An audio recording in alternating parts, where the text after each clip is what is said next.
Welcome back to the Skits and Giggles podcast. I am Pascal, chief instigator of this show and your host.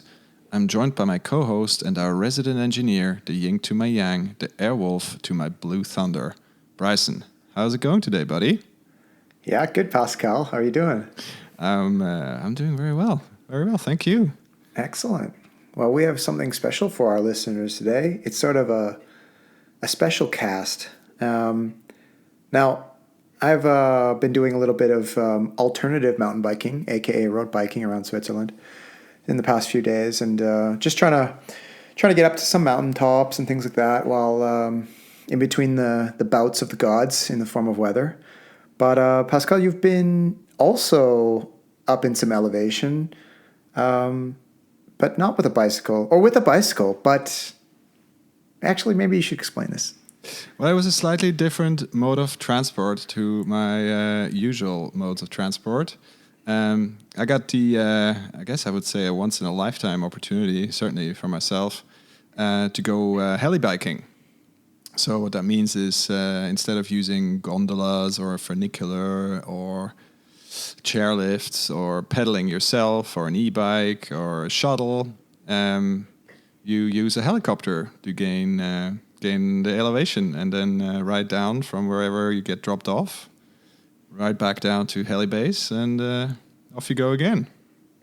Right on. Sounds super exciting. I have not done that, but it looks really cool. I've seen a lot of pictures and videos of other trips.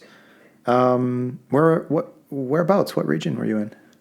Well, as our listeners may or may not know, I mean, heli traffic, be it for skiing or for biking or whatever it is relatively limited and restricted.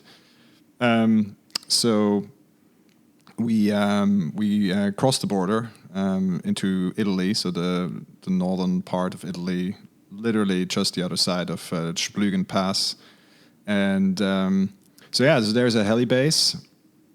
A friend of a friend of a friend of a friend used to be a helicopter pilot there and knows the operating company there, and he made the connections, to get to book the helicopter. But he also knows his way around the area. He's actually done quite a bit of the exploring of the region in terms of the heli biking. So what that means is kind of like finding out where the good drop-off spots are and where you can actually ride down the mountain on some okay trails. And so he planned the whole trip and then made the introduction to the local helicopter company and sorted that side out for us. So that was good. The whole weekend was actually a birthday trip for our friend Beat, who's the shop wrench at Biroma Bikes. It was a good group of guys. So the usual suspects got together to do this trip, and it was a good time. Sounds like it would have been a blast. I know some of these guys, and of course they love to ride hard, ride free, and always have a good laugh as well. So now lately you've been riding with flat pedals. This I would expect is a pretty remote region. So what'd you choose? The reliability of the flats or the more security of the clips? Well, actually I did. I maintained my flats. I was thinking about it to go back to clips, but I was thinking, well, there's going to be some hiker biking. So the second day, there was unfortunately no more helicopters. So we did. There was a bit of a hiker bike in the morning to get back to where the downhill started, and then again moving around the mountainside. You don't really know the terrain, and probably a lot of rocks and slippery stuff. So they're generally a bit better off with the firm-footedness of a regular shoe or flat shoes, and rather than having the ballerina slippers with the cleats at the bottom and slipping out on rocks and stuff, and that's not much fun. So and I don't have dedicated SPD hiking boots type shoes. So the natural pick was to just stick to flat pedals, which is I think the right thing to do in the end. Definitely. You mentioned a hike-a-bike there. So I mean, in Switzerland, it's not uncommon to find alpine areas where you can go, even sometimes with your bike, and also some other places that you can try to hike into and out. And that basically rings the bell for me. And the keyword there is remote. So you're going to a place where typically, well, maybe not typically, but for a large part, only a helicopter goes. I guess a few people brave taking some sort of small motorized transport up there, but for the convenience, probably a helicopter is most used, which means that you don't get a lot of people coming up either, which means there probably isn't a designated trail builder up there. So what kind of trails would you find? Yeah, well, I guess the trail builders were, they've been working for centuries and decades, I would think. But yeah, so as you say, right? So the flip side to the ease of access or the remoteness with a helicopter and getting to places where you normally don't get that easily is, of course, that you won't be finding a nicely groomed bike park. So most of the trails that we rode were old Italian hiking trails, old or well-loved moto tracks or quad tracks that just go up the side of the mountain, and or as it was the case on the second day, that was basically, I think we decided in the end, because we couldn't quite figure it out, but we decided in the end it was some sort of an old goat track or a horse cart track that was used to build the dam that was in that valley. So it was basically, in places maybe 1.5 to 2 meters wide, stone, like almost like a cobblestone street or like a cobblestone path that was put together. And of course, because it's been used for a very long time, and it being Italy, it kind of starts falling apart in some places. In other places, it's still very nice and upkept, and a lot of switchbacks, which obviously was good for on the back of our trip to Squall. There was a lot of practice on the switchback side. So it was good fun. So overall, it's of course very different than if you go to a bike park where you have machine built, wide, purpose-built mountain bike trails with big jumps and nice and flowy and everything lines up and you don't need to worry about anything. If I look at those 2 days, and as I said, there was like hiking trails, there was quad tracks, there was goat tracks. So that's obviously it's very, very different than if you go to a bike park. That's for sure. So you mentioned 2 days. I mean, this is a full weekend. If I'm going to spend an evening with these characters, I might not make it down the hill the next day. So how did you survive the night? Oh, well, yeah, we did. It was, again, we had this friend of a friend of a friend of a friend who knows the area very well, and he had some connections to one of these alpine huts that you find in the Alps, right? So it's like on, 2,100 meters behind a dam, so on the lake of a dam. Very, very nice. A little hut. You got everything you need. It's got a kitchen. It's got a nice oven. It's got running water. It's got solar power. So it's like really, really, really, really nice. And the nice thing actually was that was off grid, so everyone had to put their phones away. So it was actually some really good quality time. And of course, it being on 2,100 meters meant that it gets chilly pretty quickly, and so big bonfires were made, and beers around the fire, and then getting into the house and having a nice big pot of pasta, and then of course, as the evening wore on, there were the odd shenanigans with drinking games and a couple of throwbacks to my ski school days, and a bunch of the guys that were in the group are also ski guides and ski instructors, so they knew the odd game or two, and so it was a good and fun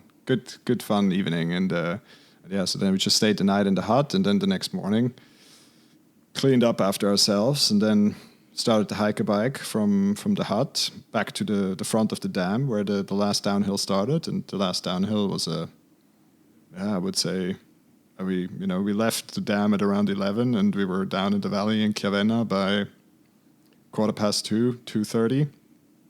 So I mean, it's not like we raced down the hill, but it's just you're riding quite a bit. Of course, you're waiting quite a bit. You're taking breaks, have a little snack, wait for everyone to regroup, and yeah. So I mean, where else can you do 3-hour runs, without, I don't know, taking multiples of funiculars or gondolas or long uphill pedals or whatever it is, and yeah, so I think that was the cool thing, right? So where can you do 2,000 meter downhill runs with a 3-minute uplift apart from heli biking? It's just not possible, and I think that was the coolest thing.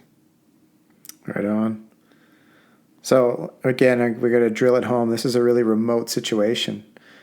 You mentioned hike a bike again, and your description of the trails, you're definitely correct when you say it's not groomed and prepared like a bike park would be, or even a trail center.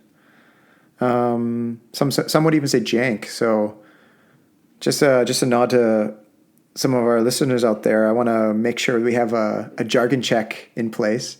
So Pascal, what's your definition of jank? Well, the definition of jank, I mean, you can take it in the literal textbook sense, which obviously means something is falling apart. It's not quite in its original state. It's generally quite old.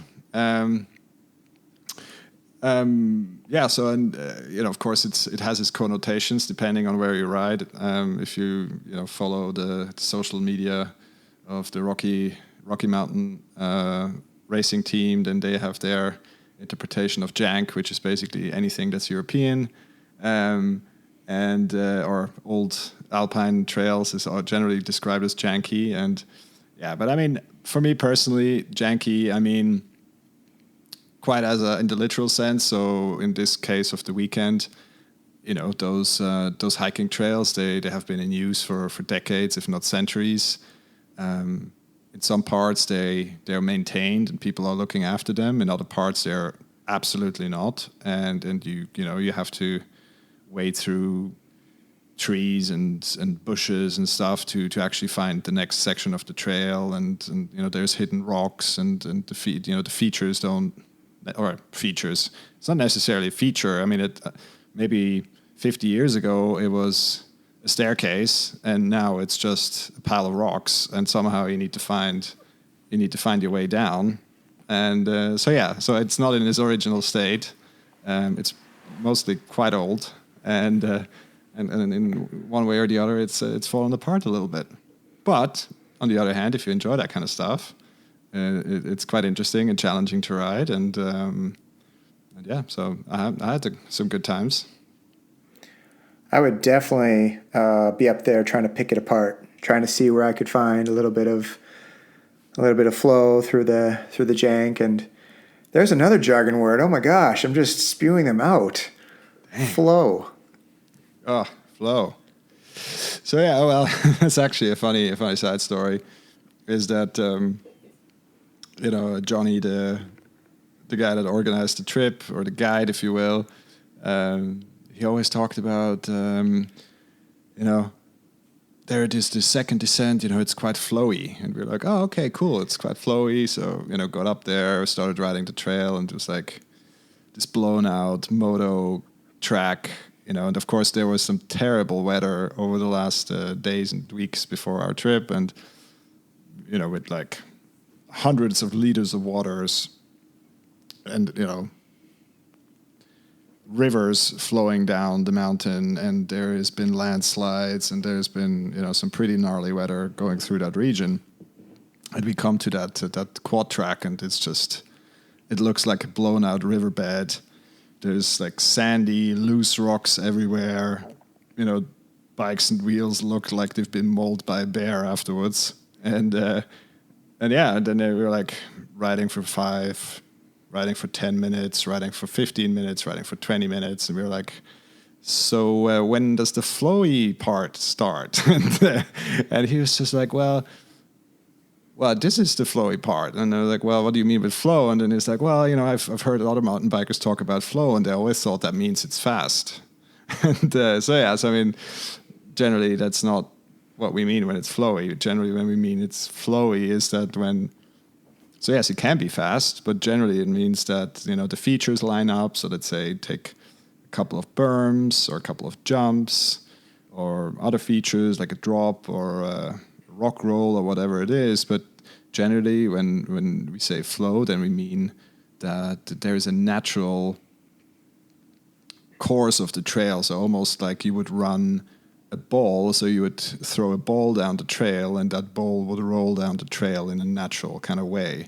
And it's the same as when you ride down the trail, you take that turn and then that lines you up right nicely for the jump, and then you take the jump and that lines you up nicely for the next kind of berm, and that lines you up for the next feature, et cetera, et cetera, et cetera. And that can be fast, but it can be slow. It just generally means that stuff works together, and there's no surprises generally. So you generate this sort of continuum as you continue down the trail. You're just always going over features, and the speed is, I guess, easily controlled rather than like having to slam on the brakes or having to like have to put a few pedal strokes in to make something. It's sort of carrying you along effortlessly, almost, I guess you could say. Well, how would you talk about flow? Actually, I would talk about it in that kind of that yoga sense where it's like you kind of like lose, what is it, the consciousness, like you're in the now, so you don't think about what's happening next. You don't think what's happening before you. You're just as you are. And then when you're bike riding, you can generate that or find it, I guess. I don't know exactly. But some trails can just do that for you. It just, all of a sudden you can look forward and you see everything coming at you and you just go with it. And it could be like something very technical or very steep and scary, but for some reason, it's just the way it comes at you. It's just, you're just able to navigate it and you connect. I think that's how I would describe it. So back to that word remote. Now I know you're a native Swiss, and you've definitely been up in the mountains for a large sector of your life, in parts, of course. So you're no stranger to alpine territory and this sort of terrain. After going on this trip where you basically needed a helicopter to reach, and then having such like gnarly descents, having to basically rely on your crew because I don't know if you mentioned it yet, but did you run into anybody? No, not really. I mean, there was so on the first day that that was literally we got dropped off on an Alp, or refugio as it was. So there was like maybe 2 or 3 guys that spent the summer up there. Then all of a sudden a helicopter shows up and drops off the first crew, and then helicopter leaves again, and then a couple of minutes later helicopter shows up again with the bikes, and then repeats the process, gets the second crew. But yeah, so I mean the funny thing is that people were like super surprised to have a helicopter land on their doorstep on a Saturday afternoon, and secondly also because we came up there with bikes, and they were like, "What the hell are you doing here? I mean, bikes, really? What are you going to do?" And I was like, "Well, we're going to ride down to the valley again." "What? You're riding down here? Oh, you need some sustenance for that. Come on in. Let's have a coffee. Do you want a beer or anything else? You want something to eat?" You're like, no, it's all good. But we eventually we stayed for coffee and then started the day with the first downhill, but yeah, it is as we said, it is quite remote. So on the first two runs on Saturday, there was no one on those hiking trails. So that was an hour downhill run, and there was literally no one. I don't think there was even a Strava segment on any of those runs, because that's again, that's the flip side to all of this, right? So it's not upkept, there's no high traffic areas, people are not looking at it with the mindset of mountain bikers coming down those trails, and in some spots that means it works out quite nicely for mountain bikes. In others, it means you need to get off and carry your bike for a couple of meters and then get back on. But yeah, so it was nice to have that, right? Because if you ride in Switzerland in some of the alpine spots that we usually ride, chances are you will find someone at some stage and run into someone, and which is not necessarily a bad thing, but it's just something you have to be on the lookout for, especially when you're riding in, let's say, high traffic areas and high traffic times of the day. You can't be going at race pace because you have to be on the lookout for someone coming around the next corner. And we could actually, so that was not a worry this weekend. So certainly not on Saturday. On Sunday, there was a little bit more traffic on that path, just because that dam is apparently a popular hiking destination. So people, take the car to the highest most point that you can get to, and then hike up to the dam to enjoy the view. It's a beautiful view up there. We can post some pictures later on, and then hike back down. And so as we rocked up to the dam, it was around 11, and they looked at us as if we were from a different planet, and it's like, what are you guys doing here? It's like, oh yeah, we're going to ride down to the valley again, and then. So yeah, on the way down, obviously we met a couple of other hikers, and a lot of cheering, and they're like, "Come on, guys, you can do it!" on every difficult feature, and like being super impressed. So yeah, it was really nice to see. All right, so back to my my last question. I wanted to end it with another question, actually, and it was, now that you've had this experience, would you rewrite your definition of remote? No, not necessarily. I mean, I've done some really remote stuff here in Switzerland where you're off grid. You're even in Switzerland you're off grid, right? So we pride ourselves in our high coverage of mobile phone service. Where you're if something goes wrong, you're an hour, 2 hours. Depending outside of let's say civilization, or you have to be flown out with a helicopter. Shout out to Rega, our national air rescue service. But then again, I've done some racing and touring in Canada, for example, where the definition of remote is very different than it is here, right? So because there. You add the component of wildlife depending on where you are. We don't have the problems of bears or wolves or any of that in Switzerland necessarily. So in Canada, so for example, during the BC bike race, you are sometimes 10, 15, 20 kilometers away from the next civilization. Depending on if something goes wrong, then you're really out in the bush, and you need some serious help to get out there. And if you need to walk out, then that's a long day in the office, I would say. And but to bring that back to this weekend, I mean, yes, you're remote, and yes, you're in these mountain valleys that not many people go to, and apart from a couple of the locals that have their Alp huts there and spend the summer up there because it's too hot in the valley. So, I mean, there's, maybe within half an hour, you're somewhere where there's another hut or a refugio, so like a rescue hut or whatever, where you at least can find some cover and hopefully some kind of communication device. But yeah, I mean, the longest flight we did was I think 7 minutes. So you're not that. It's remote, yes, but it's not like you're a million miles away from civilization.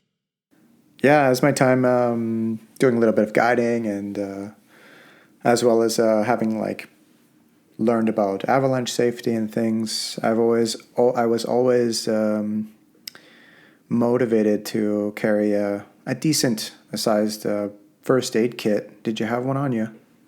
Oh yeah, I always have one in my hip bag. So that's actually a leftover from BC Bike Race, because for people that have done the BC Bike Race, they or have not done but want to know about it, but is one of the minimum equipment requirements they have is that you have a first aid kit with. You need to have space blankets. You need to have a whistle. You need to have something to make a fire. You need to, because again, some of the parts of that race are pretty remote, so you need to be able to look after yourself.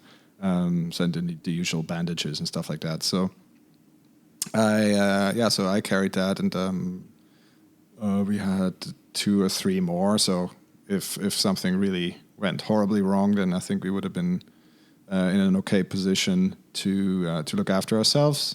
I brought my usual rescue bag for my bike stuff. With I think even Telmo brought a derailleur hanger this time, so the usual stuff that you need. And as it was actually the Johnny, the guide, he had a bit of a mishap on the second run of the day on Saturday, and tore parts of his derailleur off, so had to do a chainless run down the valley, and on a Saturday afternoon at around 4:00 in rural Italy, had to find another rear derailleur to be able to ride on Sunday, which magically, don't ask me how he did it, but somehow magically he managed to arrange for another derailleur.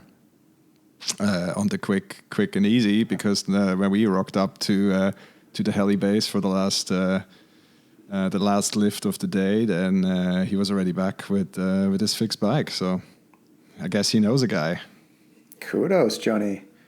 Yeah, I can imagine with this crew things could get a little bit rowdy, but also there's definitely key individuals there that would help patch it all up and get out, because you have some pretty resourceful people in that group as well.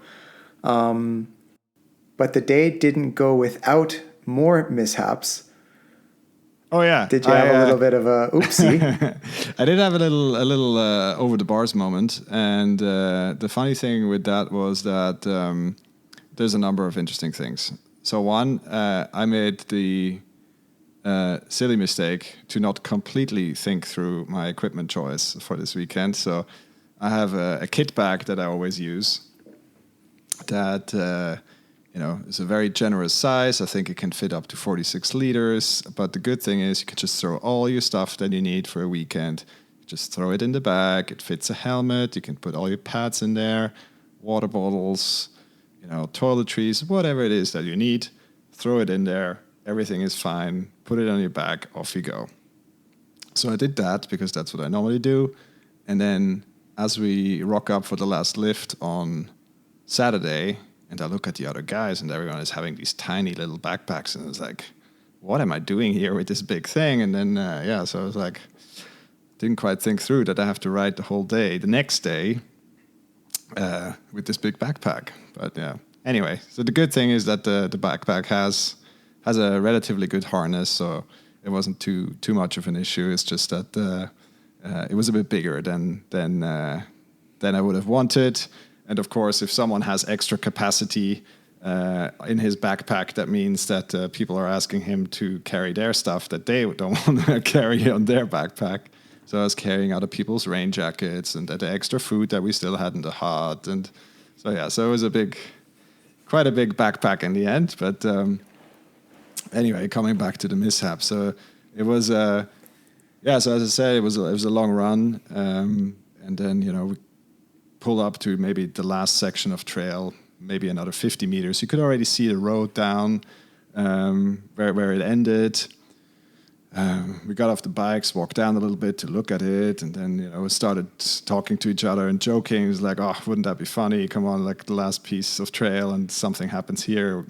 Let's not have any false pride. If it doesn't work, we just get off the bike and walk it.